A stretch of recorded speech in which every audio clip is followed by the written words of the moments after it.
I want you to think about how God cares for you and for us. And also, in the same question, do you really care for God? Do we care for God? We say God cares for us. But how about us? You see some of those scenes you saw in the clip. When we are desperate, God indeed cares for us. He comes to rescue us through all that we go through. But life would be much more beautiful if we do not allow those days to come to us in order to experience His care.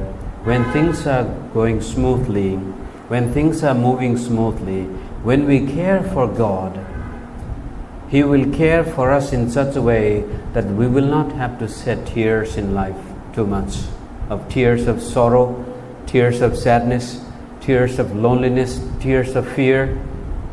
God will wipe them away even before they come to us. God cares for us, but do we really care for God?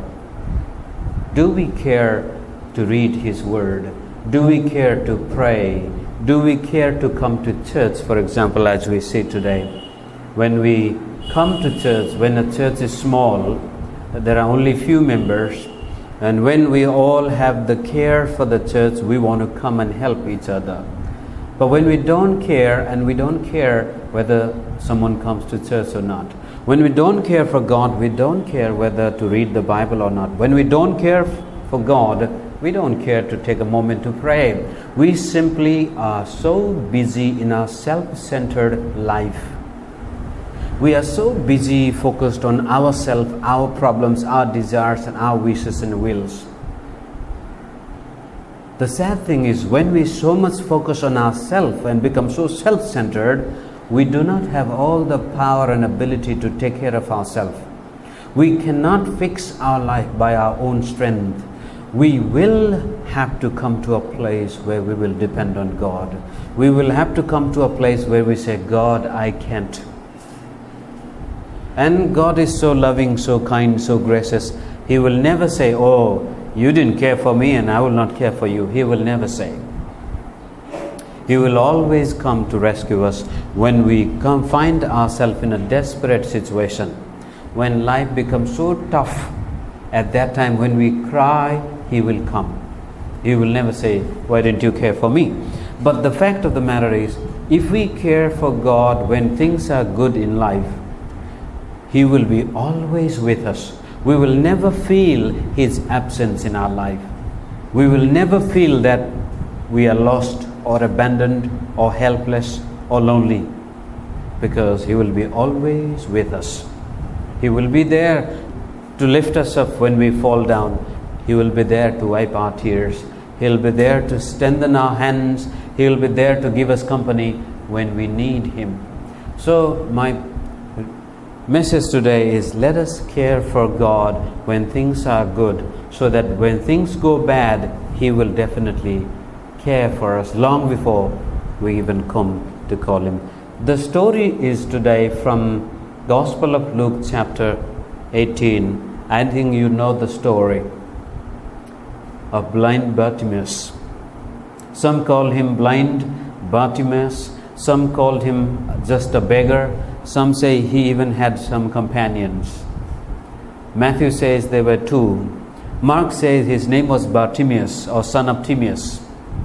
Luke just says a blind beggar, son of Timaeus. In the life of this blind beggar, we see the grace of God. Let us read first. Jesus approached Jericho. A blind man was sitting by the roadside begging. When he heard the crowd going by, he asked what was happening. They told him, Jesus of Nazareth is passing by. He called out, Jesus, son of David, have mercy on me. Those who led the way rebuked him and told him to be quiet. But he shouted all the more, Son of David, have mercy on me. Jesus stopped and ordered the man to be brought to him. When he came near, Jesus asked him, what do you want me to do for you? Lord, I want to see, he replied. Jesus said to him, receive your sight. your faith has healed you." Immediately he received his sight and followed Jesus, praising God. When all the people saw it, they also praised God. You see, Jericho is one of the most important cities during the time of Jesus Christ. Jericho is the eastern side of Jerusalem, just next to the Jordan Valley, Jordan River. And even in the Old Testament time, when we see Moses leading the people of Israel out of Egypt, and then Joshua leading them to the promised land, Jericho was the first hurdle they faced. And yet God miraculously destroyed the blockade so that the people of God could walk in. The walls that were hindering the people of God to come into the promised land were destroyed by divine act of God. So since long time in the history, Jericho was important because you see, Babylon, Persia, India, all these civilizations were in the east. So when people used to move from the east, they would go through all these desert land, come to the Jordan Valley, and Jerusalem would be the most important city in those days. So when they come to Jordan Valley, and then they have to go upward to Jerusalem, to the mountain, Jericho was the starting point to the promised land. And therefore it was very important city where there were so much travelers come and live or travel, go back and forth. And it was also the custom. Across the Jordan were Moabites or other nations. So this was the custom town where many goods would come from the east. Many travelers would come to go to Jerusalem and also to go to the Mediterranean Sea and all the way to travel to Europe or travel to Egypt. It was the most important city. During the times of Jesus, it was much more important because Jews were living in Babylon and Persia for nearly 1,000 years by this time. And many Jews would travel to Jerusalem once in a year at least. Some rich and famous would travel twice, or some that they would only be able to travel once in lifetime to go to Jerusalem to worship God in the temple.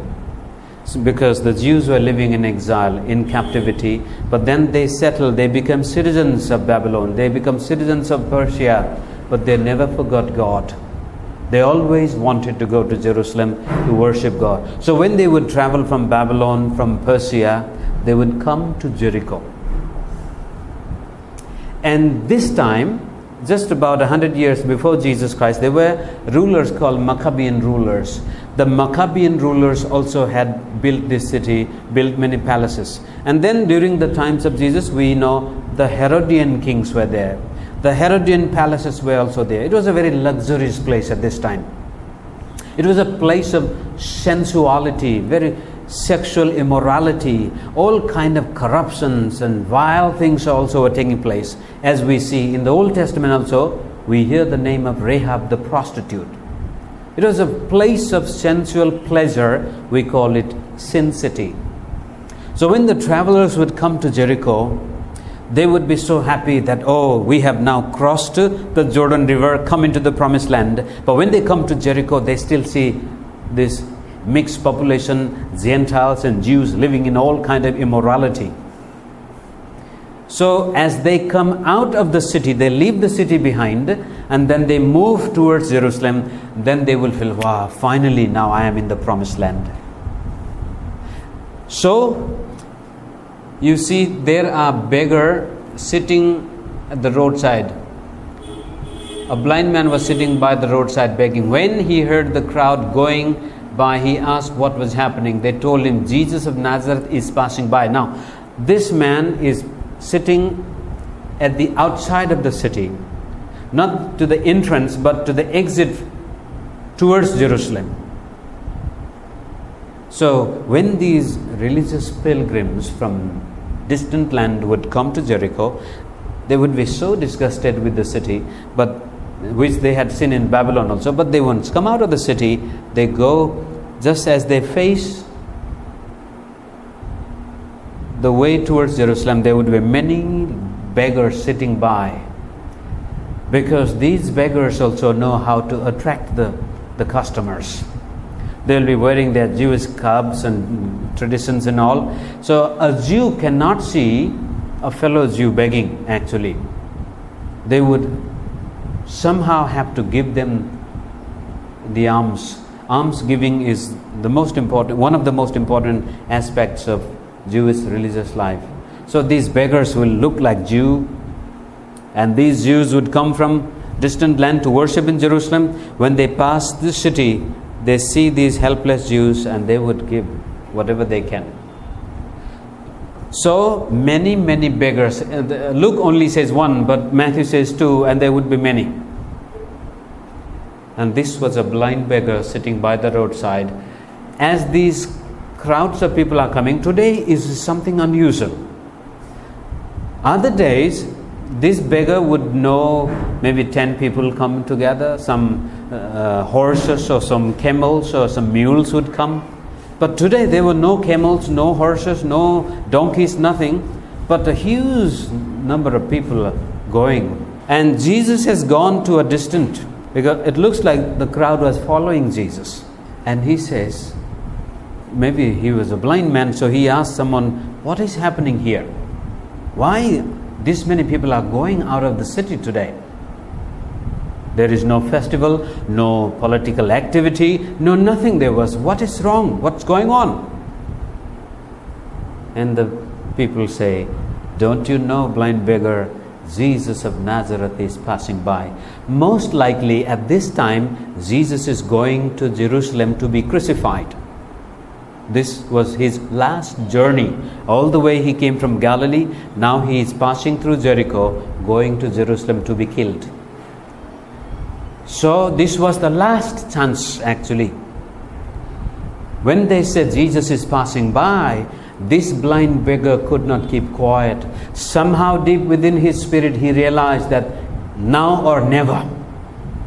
Because what happened? How did he call here? See, they told him Jesus of Nazareth is passing by. He called out, Jesus, son of David, have mercy on me now. A beggar, he was blind. Possibly he was begging there for a long time. How does he know how to call Jesus the son of David? Only people who knew the scripture would know Jesus is the son of David. Only people who knew the Old Testament prophecy would be aware of Jesus being the son of David. So the point is, this blind beggar had heard about Jesus opening the eyes of the blind somewhere in other places. This blind beggar had some knowledge of Jesus. So when he heard that there is a man in Jerusalem, there is a man in Galilee, there is a man in Judea, that he heals the blind, he accepts the tax collector, he welcomes the prostitutes, he is friend of the sinners and the helpless. He had heard about Jesus. And not only have he heard, but maybe along with his fellow beggars, when there are no one passing by, they would be talking to each other. Have you heard about Jesus? And someone say, yeah, I heard about him. Do you know, what do you think about it? There were other beggars. Matthew says there are two beggars. Two of them cried the same thing. They did their best to know about Jesus. They cared. My point is, they cared enough to know who Jesus is when they were still begging by the roadside. They cared enough to find out who Jesus is. They cared enough to find out why Jesus is healing the blind and raising the dead and cleansing the lepers. They cared enough to know about who Jesus was, so that someday, maybe someday, when they had opportunity, Jesus would come, or they would go to Jesus. And today was the day. Blind Bartimaeus, along with his friend, I think, began to shout, Jesus of Nazareth, don't leave us behind, because Jesus is gone. And not only that, as he began to shout, the people said, you fellow, shut up. Those who led the way rebuked him. The word rebuke means they scolded him. They said, shut up, you blind beggar, you don't bother us. And told him to be quiet, but he shouted all the more. Why? Because deep down in him he realized that this would not come again. A blind beggar would not meet Jesus quite often. Jesus would not pass by. This could be the only time, or maybe the second time. We don't have the record. Maybe Jesus had passed by before and he missed. But this time he doesn't want to miss. He cared enough to know who Jesus is. And secondly, he cared enough to call, Jesus, I need you. Jesus, don't leave me behind. Jesus, I know you are the Son of David. I know you are the Messiah. I know you have the solution to my problems. So please don't leave me. And when these people began to shout at him, and you said, you blind beggar, he did not care. He began to scream with the top of his voice. And amazingly, Jesus stopped and ordered the man to be brought to him. Nobody told Jesus that there is a man shouting in your name. No, this is a big crowd, hustle and bustles, and they were shouting. So many people are shouting. It was difficult for Jesus to have heard physically. But Jesus stands and says, bring the man. In Matthew's Gospel it says, he threw away his begging garment and he ran. Maybe he hit many people along the way, because Bartimaeus does not want to miss this last chance.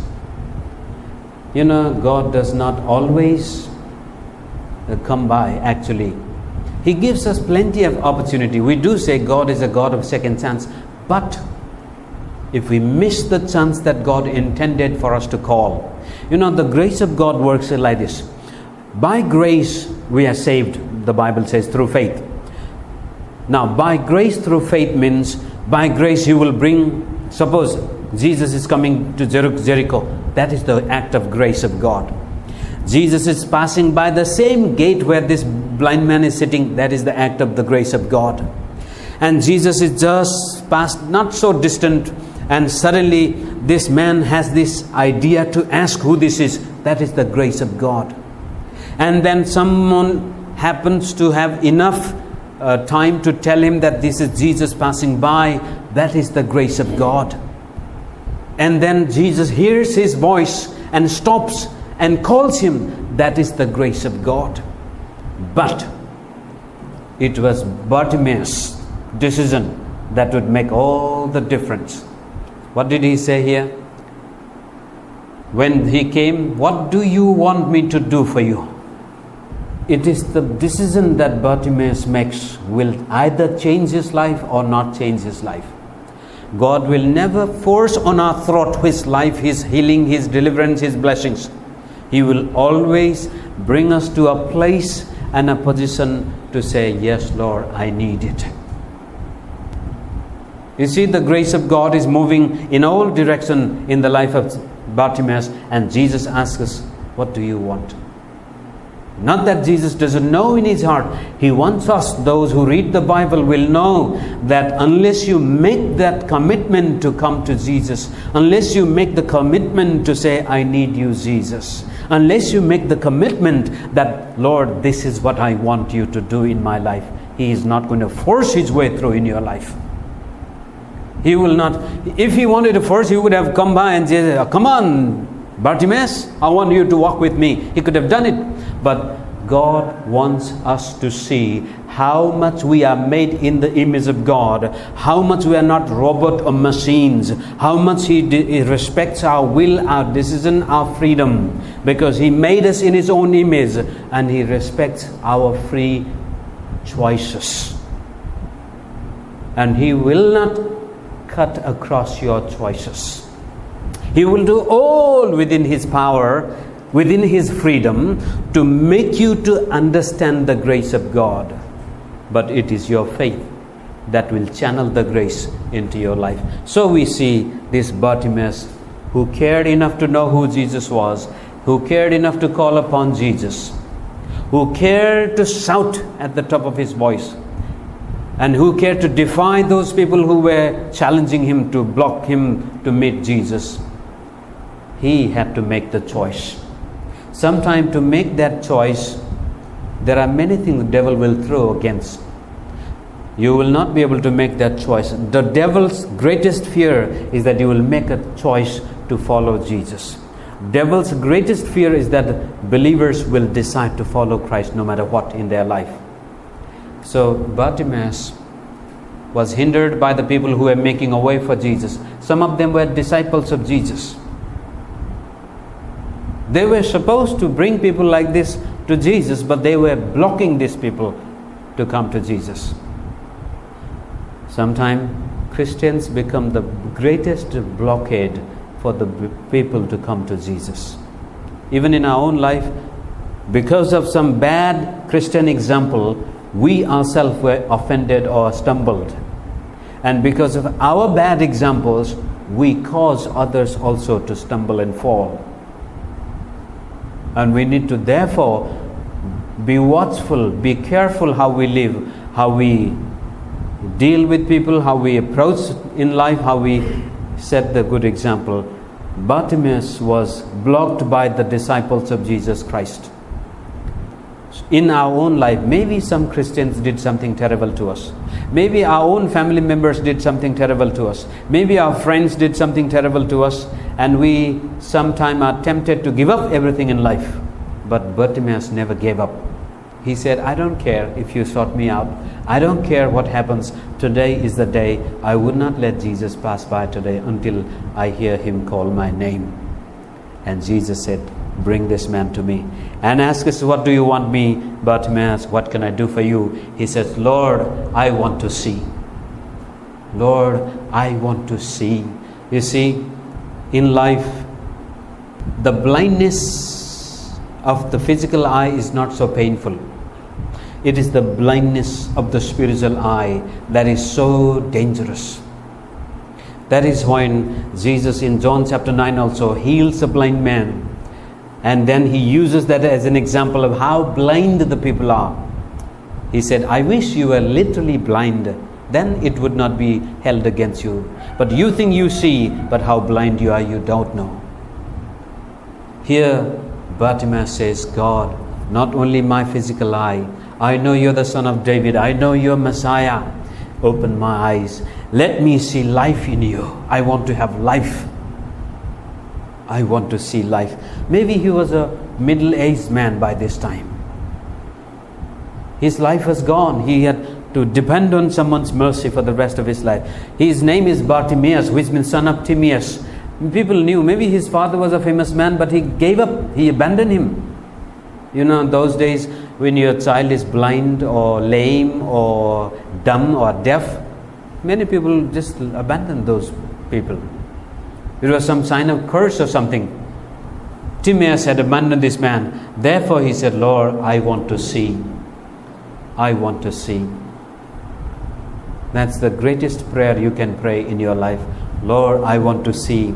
In Ephesians chapter 1 verse 17, Paul prays a prayer. And he said, may God open the eyes of your heart, that you may see what God has prepared for you. Ephesians 1:17. Then in 1 Corinthians 2:9 he said, no eye has seen, no ear has heard, no mind has conceived what God has prepared for those who love him. Bartimaeus, he just doesn't want to see the way to walk in life. He wants to see life. He wants to see the things God has for him. So Jesus said to him, in Matthew's Gospel, Jesus was filled with pity. He was filled with compassion. There were many other blind beggars, I think.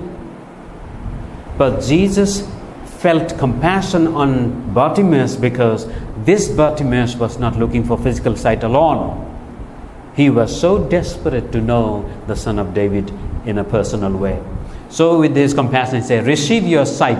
Your faith has healed you. Your faith has healed you. So that's what I'm telling you today.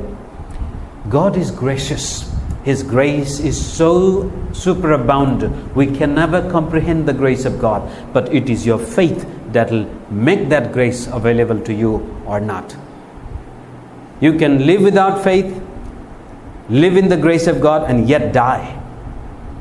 Because you are not activating that grace in your life by faith. Faith is the conduit. Faith is the channel by which the grace of God comes in our life.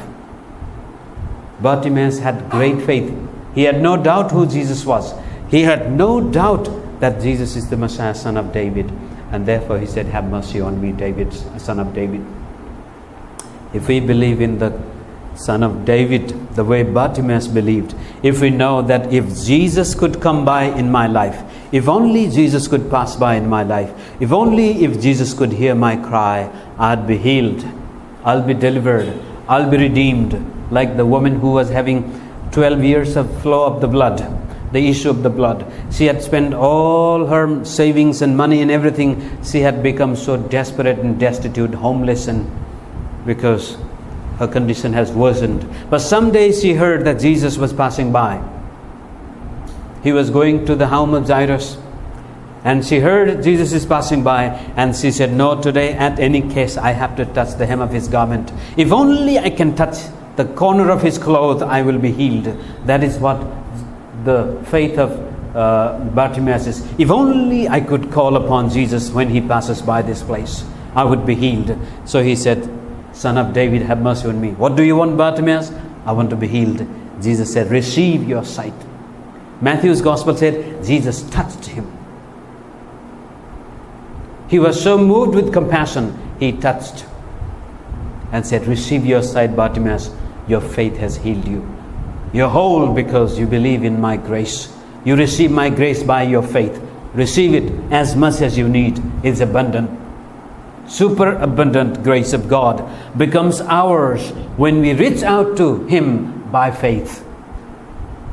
You are saved by grace through faith. Unless you've activated faith begins to touch the grace of God, you remain blind, you remain begging, you remain lonely and rejected. You wonder whether God cares for me or not. You wonder, you cry, you lament, and you never enjoy the sight that God could have given to you. Immediately he received his sight and followed Jesus, praising God.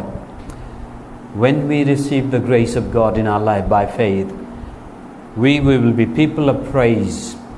We'll be people who worship God day in and day out. And we will be people who begin to share what God has done in our life. Then what did he do? All the people saw it and they also praised God. And this blind man followed Jesus. Oh, the rest of his life. There were so many people like Bartimaeus. Next Sunday we will see another man like that. When Jesus touched them, they followed him because they activated the grace of God into their life by faith.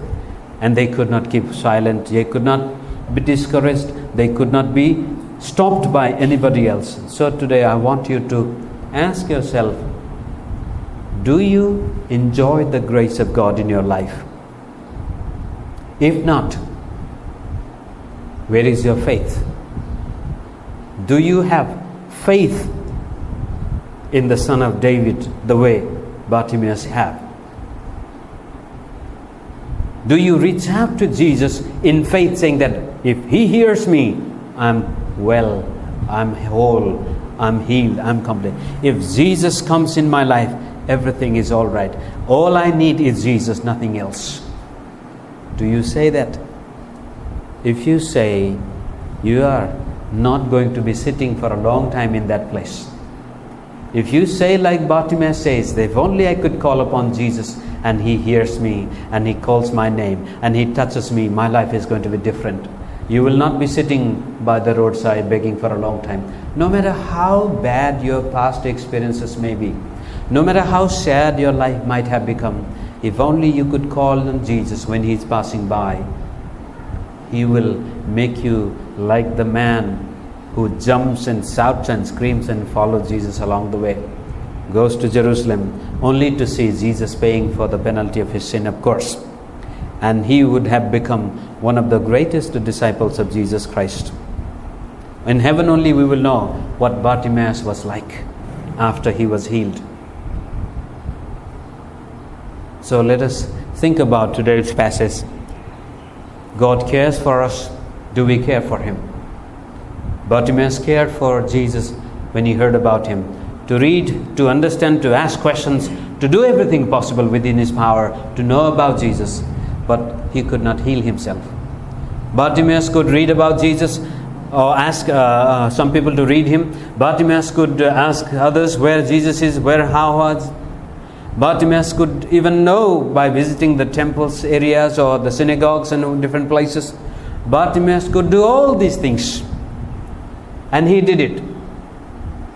But he could not heal himself.